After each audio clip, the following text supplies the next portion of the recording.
Kalau menurut Neng Dina sendiri gimana melihat tentang kondisi seperti ini? Ya, alhamdulillah ini sudah lengkap ya. Mungkin ya tadi yang saya sebutkan tadi Mbak Tita tentang karakteristik milenial. Salah satunya itu adalah connected. Pribadi yang connected, artinya mereka yang generasi milenial ini generasi yang melek teknologi dan media sosial. Artinya tahu bagaimana gadget anak kita itu, maksudnya HP mereka diisi apa. Kita itu harus tahu. Kadang-kadang anak itu menyembunyikan di aplikasi apa yang tersembunyi di bawah gitu. Kadang-kadang itu dialog dengan temannya pun dia menyembunyikan. Itu. Jadi kalau kita melek apa yang disembunyikan anak ini harus tahu gitu.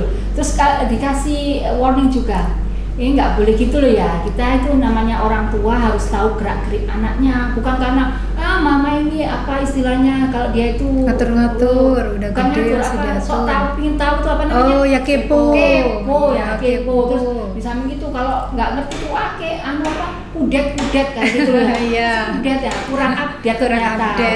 Saya pikir kayak jenis kuda kayak gitu. Sampai segitunya, berarti bahasa pun kita bisa menyelami ke dunia mereka gitu.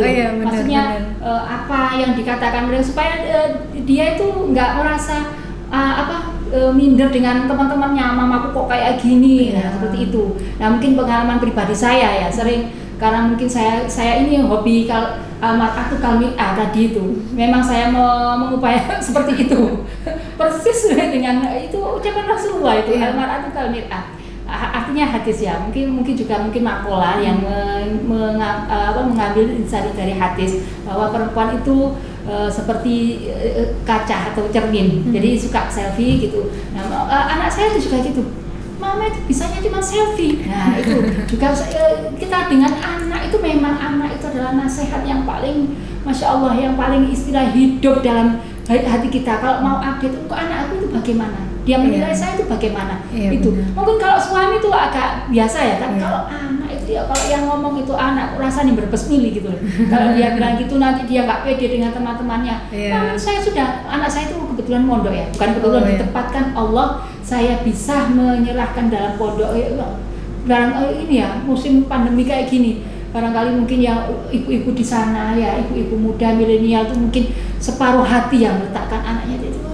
Bagaimana ini kondisi pandemi? Ini kan bisa disebutkan pandemi nggak apa-apa ya? Ini memang dalam konteksnya memang milenial itu bisa hidup di mana saja kan gitu ya, di mana saja. Entah itu zaman maksudnya wanita solihah tadi, yaitu anak itu bilang, kalau saya sudah di pondok ini sudah banyak pikir gini tapi mama itu jangan suka bikin pikiran saya lagi gitu. Gimana sih itu bicaranya itu tadi dengan lemah lembut mungkin seperti itu.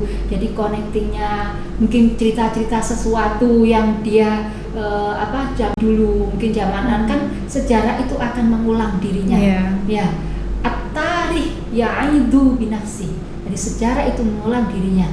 Jadi dengan yang lalu itu kita ceritakan itu nanti akan berulang seperti itu. Nah nggak mungkin sejarah itu kan roda ini berputar, kadang di atas kadang di bawah, kadang orang ada di atas kadang orang di bawah. Maksudnya kalau dia di atas pasti di bawahnya, mengulangnya itu akan menjadi suatu peringatan, suatu ilmu kepada kita untuk bisa mengambil hikmah, mengambil pelajaran dari situ. Oh biar itu begini, kita harus begini. Nah mungkin seperti itu.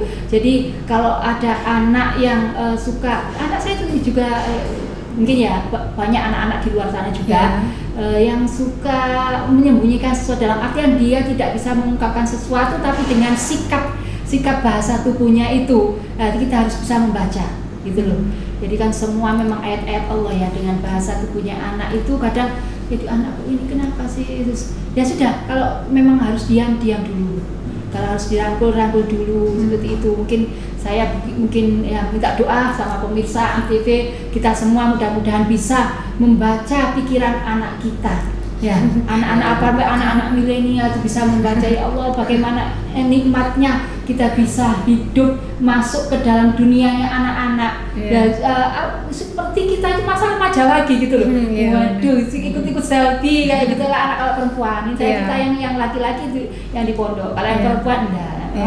Lebih suka talmir'ahnya, lebih suka saya. Mungkin itu masuk ke dalam dunianya dan kita tahu bagaimana dia itu mengolah gadgetnya, apa yang disembunyikan dia, dan Iya. memang pribadi yang connected, yang tahu dan update. Iya. Mungkin itu Mbak Tinta. Iya, terima kasih Ning Dina. Sekarang membicarakan tentang fenomena-fenomena yang ada di Indonesia.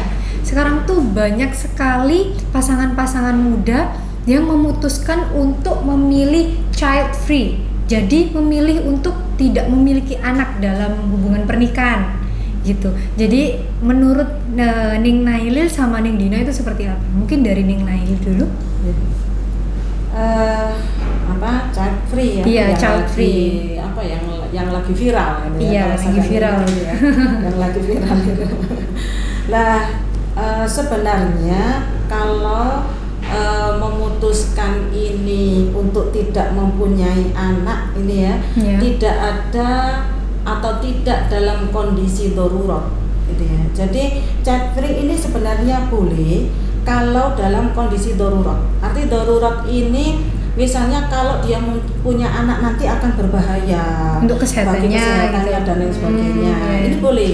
Tapi kalau memutuskan ini hanya karena tidak mau repot, kemudian tidak mau terganggu dan lain sebagainya, ini yang tidak boleh. Ya. Karena memang tujuan daripada pernikahan ini adalah salah satunya yaitu adanya keturunan, yang mana kata Rasul itu an-nikah sunnati gitu ya. Jadi nikah itu adalah sunnahku gitu ya. Jadi di dalam pernikahan ini kenapa kok disunahkan oleh Rasulullah? Karena di dalam pernikahan ini nanti ada beberapa misi gitu ya. Ada beberapa misi yang mana salah satunya diantaranya yaitu mengekalkan makhluk ilahi yang bernama manusia. Nah, kalau memang di dalam pernikahan ini nanti ada komit untuk tidak mau punya anak atau child free, maka di situ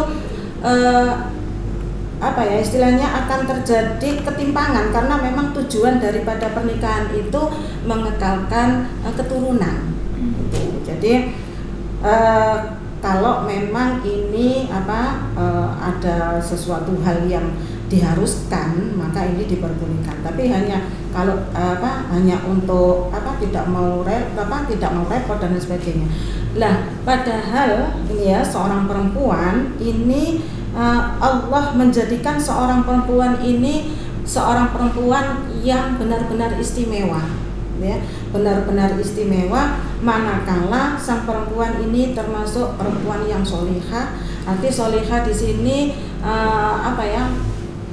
taat gitu ya, patuh dengan apa yang diperintahkan oleh Allah. Ya. Jadi salah satu fungsi daripada perempuan ketika menikah, maka dia harus menjadi ibu bagi anak-anaknya. Yang mana di situ anak adalah generasi ya, yang akan meneruskan perjuangan kita, yang akan meneruskan misi kita. Kemudian anak pula yang akan menjadi estafet ibadah kita selanjutnya. Oh iya. Gitu ya. Jadi anak yang maka dikatakan bahwasanya di dalam sebuah hadis dikatakan idza mata ibnu adam in qata'a amaluhu ya.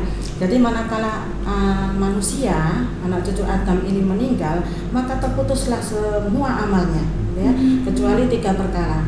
Satu diantaranya yaitu anak yang soleh, keturunan yang soleh. Maka doa anak yang soleh ini nanti ya yang menjadi sumber pahala bagi orang tua. Maka bagi pasangan muda ya yang mempunyai komit untuk child free ini seharusnya dipertimbangkan segala manfaat dan mudaratnya. Ya, gitu. Jadi kalau memang tujuan daripada pernikahan itu sendiri yaitu diantaranya mengekalkan dzurriyyah atau keturunan ini. Oh iya benar. Karena memang waktunya sudah habis, jadi mungkin untuk saat ini sampai di sini saja untuk Ning Nail dan Ning Dina. Kita sudah mendapatkan berbagai banyak ilmu. Terima kasih sudah membagikan ilmunya. Terima kasih sudah memberikan pendapatnya tentang peran perempuan di era milenial ini. Ya semoga ilmu yang kita sampaikan ini bisa bermanfaat bagi semuanya. Amin. Terima kasih ya Ning sudah datang ke sini. Sama-sama. Baik, sampai jumpa di lain kesempatan. Wassalamualaikum warahmatullahi wabarakatuh. Waalaikumsalam warahmatullahi wabarakatuh.